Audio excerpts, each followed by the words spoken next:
Երբ որ Տաշիր ինքեությունների խումբը 2016 թվականին ձեռք է բերել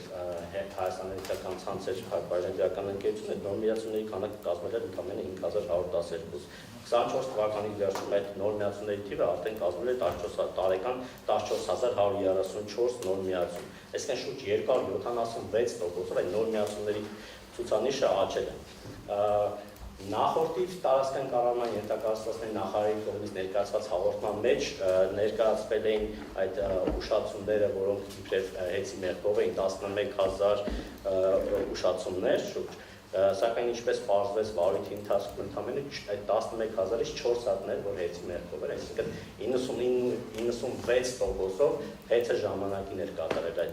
իր մասով ժամանակին էր կատարել։ Իհարկե այնտեղ կային ուշացումներ, բայց դրանք հիմնականում տիմ մարմինների կողմից են կամ այլ պատճառներով։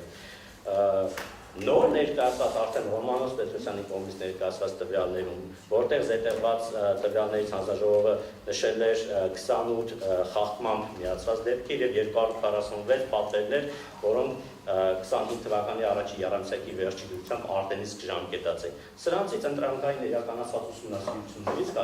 50-ից 49 հատից ցույց տվեցին, որ առնվազն այդ 49 հատից 25 հատը դերևս շինթույլտվության մեջ են, իսկ 24 հատի մասով շինթույլտվություն դերևս շինթույլտվությունները ժամկետների մեջ են դերևս։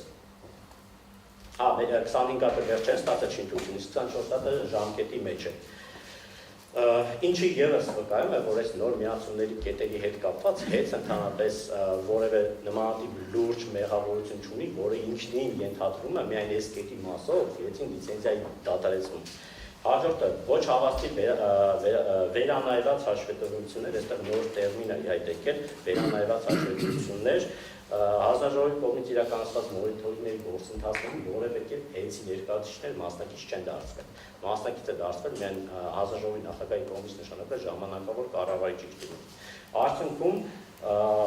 արձանագրվել են ենթադրյալ տեղեկատվությունների ներկայացման ոչ հավաստիություններ, մասնավորապես 25 թվականին առաջին եւ երկրորդ եռամսյակի համար ներկայացված հաշվետվությունները հանձնաժողովի պահանջով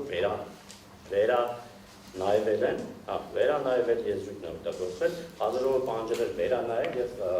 Ռոմանոս Պետրոսյանի կողմից արդեն ներկայացվել են վերանայված հաշվետվություններ, որում այդ երկու հաշվետվություններից մեկը հենց Ռոմանոս Պետրոսյանն է ներկայացրել։ Իսկ ստացվում է հանձնաժողովի նախագահի կողմից նշանակված կառավարիչը ներկայացրել է հաշվետվություն, հետո ինքը իր ներկայացած հաշվետվությունը վերանայել է, դրա համար եկել են հենց ասում կարելի լիցենզիան դադարեցնել։ Ընդ որում այդ երկու հաշվետվությունները, որոնք որ ներկայացվել են հետո վերանայվել են, կազմվել են նույն անձանց կողմից, Դավիթ Գրիգորյանի եւ Կարապետ Ազարյանի կողմից։ Եվ երկրորդ անգամ վերանայվելու դեպքում էլ նորից նույն աշխատակիցների կողմից է կատարվել։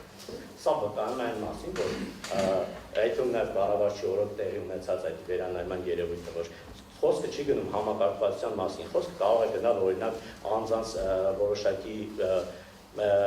մարդեն գործոնով պայմանավորված թերացումների մասին, խոսքը կարող է գնալ որոշակի տեխնիկական խնդիրների, թե ինչ-որ սխալ հաշվարկներ կազմելու մեջ,